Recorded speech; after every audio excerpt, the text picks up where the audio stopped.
Salam alaikum, bonjour à tous, parlons bien, j'espère que vous allez bien. C'est un plaisir de vous retrouver chers amis pour cette nouvelle vidéo que je commencerai en vous disant que vos retours ont été très nombreux suite à l'idée de nous structurer et c'est un réel plaisir, croyez-moi, de voir que même si les choses ne verront pas le jour dans les médias, eh bien la teneur de ce que vous nous envoyez, il y a de l'espoir pour la suite. Pensez tout de même à nous faire savoir d'où vous venez et laissez également un contact pour ceux qui souhaitent être rappelés par la suite. Donc les amis, aujourd'hui, et comme je vous l'avais annoncé dans la précédente vidéo, je vais vous parler de la série Sabrina qui a été diffusée sur la mystérieuse plateforme Netflix. Alors je dis mystérieuse car je n'ai encore jamais vu jusqu'à aujourd'hui un média diffuser autant de contenu à caractère plus qu'étrange. Je vous assure, hein, vous faites le tour de Netflix, à part un certain nombre de séries plus ou moins neutres, on y trouve énormément de contenu controversé, et ça à juste titre. Pour en revenir à cette série, dans cette vidéo, je vais pour commencer décrypter avec vous son générique, qui vous allez le voir fait vraiment froid dans le dos.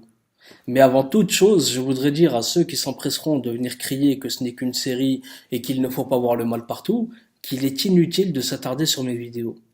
Ce que je fais ici s'adresse à ceux qui ont le cœur encore réceptif et vivant. Ceux qui se font tourmenter par les chayatines et qui ne se rendent pas compte du conditionnement dont ils sont victimes. Nul n'est plus aveugle que celui qui ne veut pas voir. Donc, ne vous fatiguez pas. Lisez vous-même les commentaires, ça parle tout seul, ils parlent d'eux-mêmes. Si une personne revient à nous, c'est déjà gagné. Et le reste, bien sûr, ce n'est que du bonus. Et j'ajouterai à cela que série ou pas série, ce n'est pas une raison pour rester les bras croisés à consommer une propagande des plus malsaines en attendant que le temps nous passe entre les doigts. Il est important de mettre les choses au clair car c'est à cause de ces personnes qui banalisent tout que beaucoup se donnent constamment des raisons de rester dans l'ignorance. Donc ne vous fatiguez pas. Dans la vidéo précédente, une personne m'avait dit ouais mais attends, c'est une série sur la sorcellerie, alors normal que le diable pardon, soit représenté. Ok, il n'y a pas de problème. Mais est-ce une raison de le cautionner? Moi c'est la question que je te retourne. On sait que la jeunesse aujourd'hui prend tout pour argent comptant. Donc libre à chacun de rester dans la passivité, moi en tout cas ce ne sera pas mon rôle. Pour en revenir au sujet de la vidéo, je vais vous mettre les images successivement et commenter chacune d'entre elles. On va commencer avec celle-ci dans laquelle on peut donc voir le personnage principal de la série et si vous regardez bien en arrière-plan, vous voyez cette pancarte d'un lieu qui sera vu et revu tout au long de la série sur lequel on reviendra plus tard. Mais regardez surtout l'enseigne de cet établissement qui se nomme Cerberus Books, d'accord?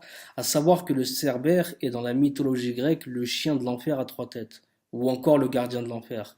On commence donc avec une bonne note. Quand on regarde plus à droite, on peut apercevoir également une tête cornue. Alors c'est une sorte de bête, mais comme ça, très très difficile à identifier.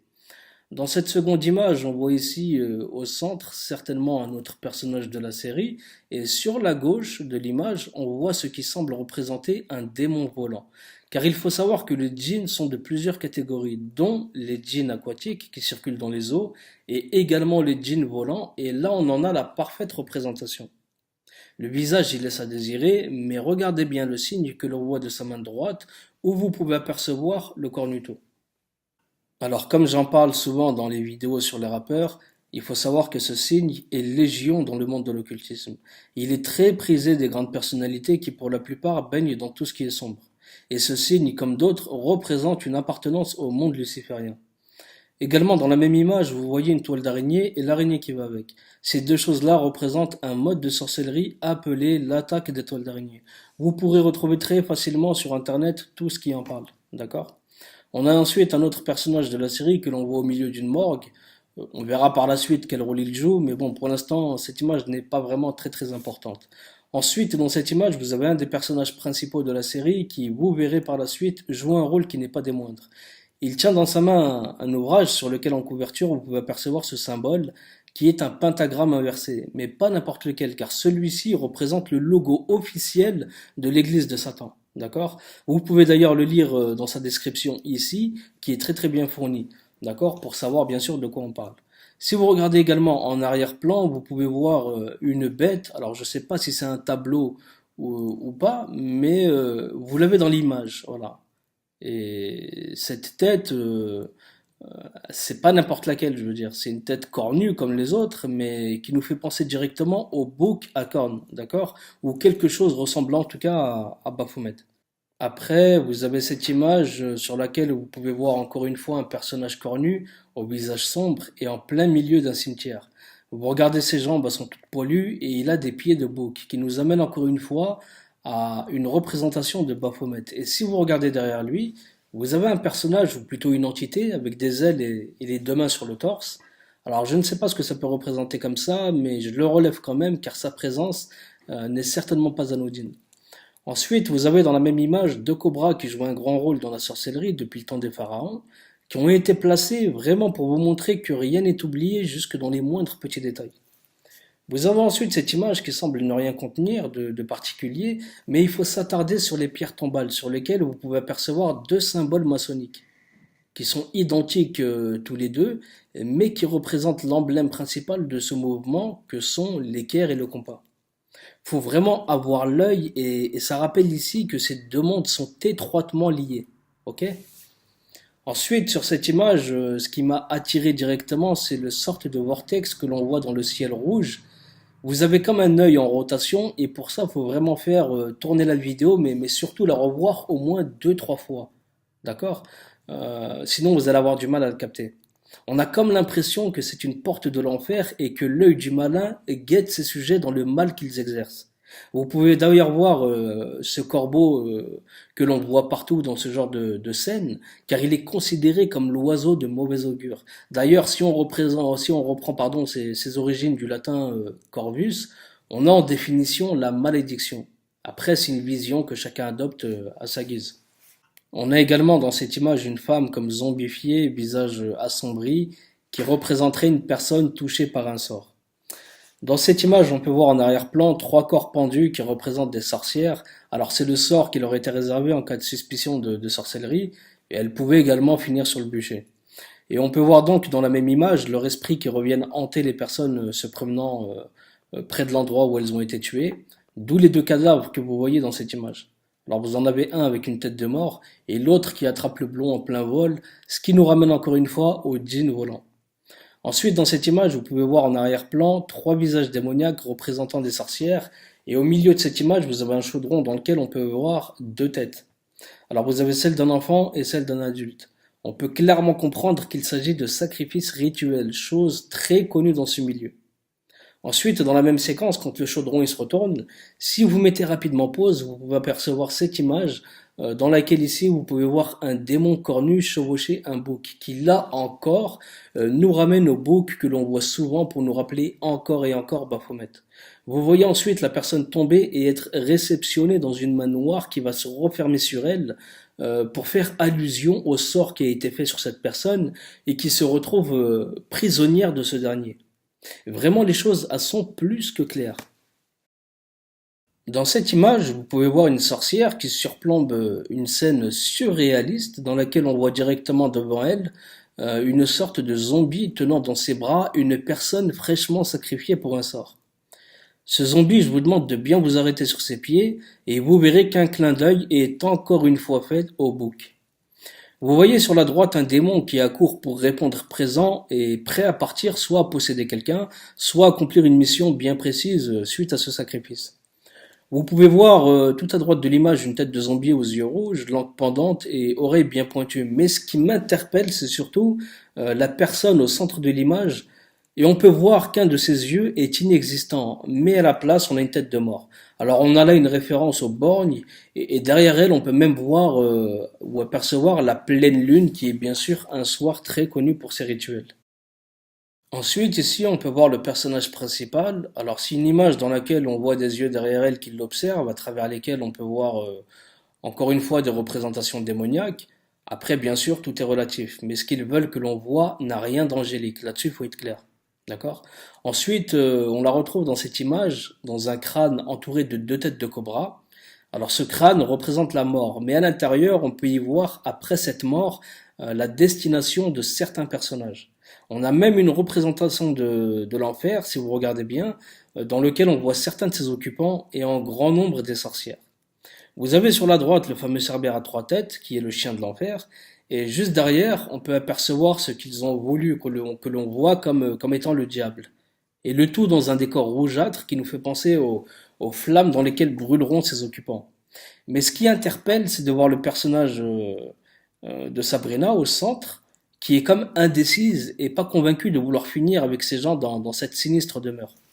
On peut voir à son visage que ce n'est pas ce qu'elle souhaite vraiment, et c'est d'ailleurs autour de ça que va tourner cette série.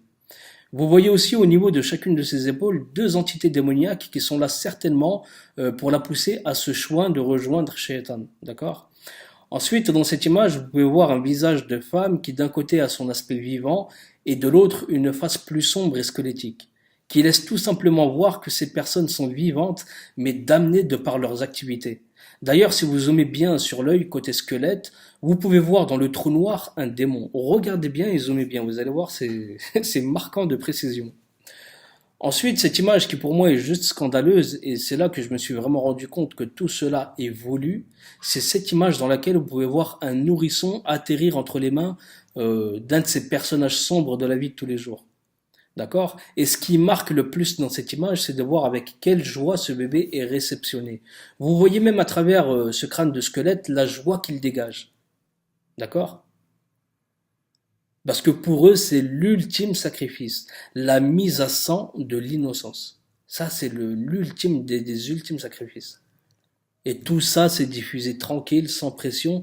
Et regardez jusqu'où ces gens ont poussé le vice, pour vous montrer vraiment à quel point ils vous négligent.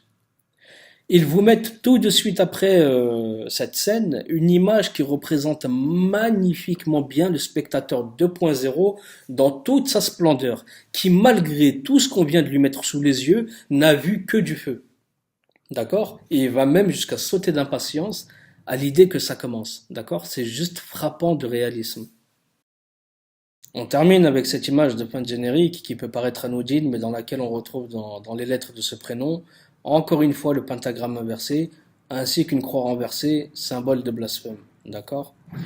Maintenant, pour refermer cette vidéo, je tiens à vous dire une dernière chose. Ce petit décryptage, je l'ai fait pour la raison principale qui est de vous montrer que tout ça n'est pas dû au hasard. La sorcellerie, elle existe et elle a toujours existé. Les djinns sont bel et bien parmi nous, et il faut comprendre que ce que la personne lambda du quotidien peut faire pour nuire à quelqu'un ou prospérer d'une quelconque manière, eh bien les rappeurs, pardon, j'allais dire les rameurs, mais bon, c'est c'est un lapsus. Eh bien ces rappeurs, par exemple, ont aussi l'usage de ces pratiques, mais eux, ils le font pour gravir leurs échelons. L'industrie du cinéma, depuis longtemps, elle joue de tout ça pour vous banaliser ce genre de choses, mais surtout pour nourrir en vous une curiosité malsaine. Quand on n'est pas préparé à ces choses-là, on peut facilement tomber dans le panneau rêvant de réussir rapidement et ça coûte que coûte. Sachez que tous ceux qui ont saisi cette main tendue d'Iblis, ils sont dans de sales draps, car ils ont commis le plus gros des péchés en islam qui est d'associer à Allah autre divinité que lui. Ces gens-là, pour beaucoup, ils l'ont compris et ils le regrettent, mais ils ne peuvent pas faire machine arrière, de peur que la vengeance de ces chayatines, elle soit terrible pour eux. Ne jouez pas avec tout ça, wallah que ça ne vaut pas le coup. Car une fois les poches pleines, vous comprendrez que vous resterez vide de l'intérieur. Allah, il a dit dans le Coran, surat 30, verset 31, Bismillah ar-Rahman ar-Rahim, revenez repentant vers lui, craignez-le, accomplissez la salat et ne soyez pas parmi les associateurs. L'intérêt de vous avoir fait cette vidéo, c'est que Netflix, à qui beaucoup donnent du crédit, vous a mis en l'espace d'un générique ce que moi et beaucoup d'autres ont pu dire sur des centaines de vidéos. Et si ça peut vous aider à comprendre les choses plus rapidement, alors je le fais volontiers. Et c'est pour ça que je vous le mets ici. Ces gens sont dans une course à la banalisation du mal, de l'adoration du shaitan. Ils veulent que vous ne puissiez même plus faire la différence entre le bien et le mal. Regardez par exemple les rappeurs. Ils peuvent dans un seul et même couplet, comme c'est le cas ici, vous parler d'Allah et quelques lignes plus bas, vous parler d'un truc complètement dégueulasse.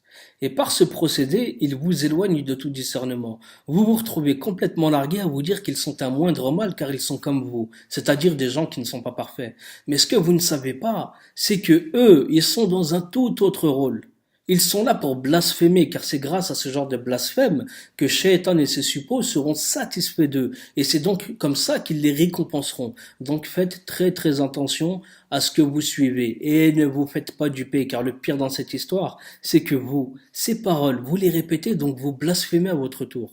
Vous ouvrez par la même occasion la porte aux shayatines qui entrent en vous et vous tourmentent. C'est pour ça que la plupart d'entre vous vivent des choses que vous n'arrivez même pas à vous expliquer à vous-même.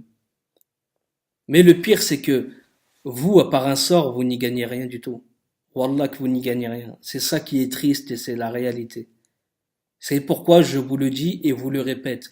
Arrêtez d'écouter ces gens-là et éloignez-vous de tous ces suppôts de shaitan.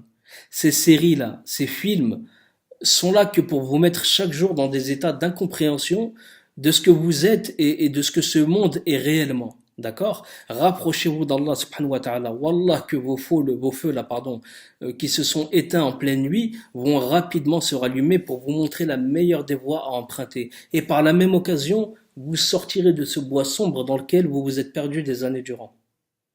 Je finirai cette vidéo en remerciant chaleureusement une personne qui a énormément contribué à cette vidéo et qui se reconnaîtra. Voilà, je tiens vraiment à te remercier grandement. Sur ce, les amis, je vais m'arrêter là. Je vous donne rendez-vous pour une prochaine vidéo. Prenez soin de vous et de vos proches. Assalamu alaikum, paix sur vous.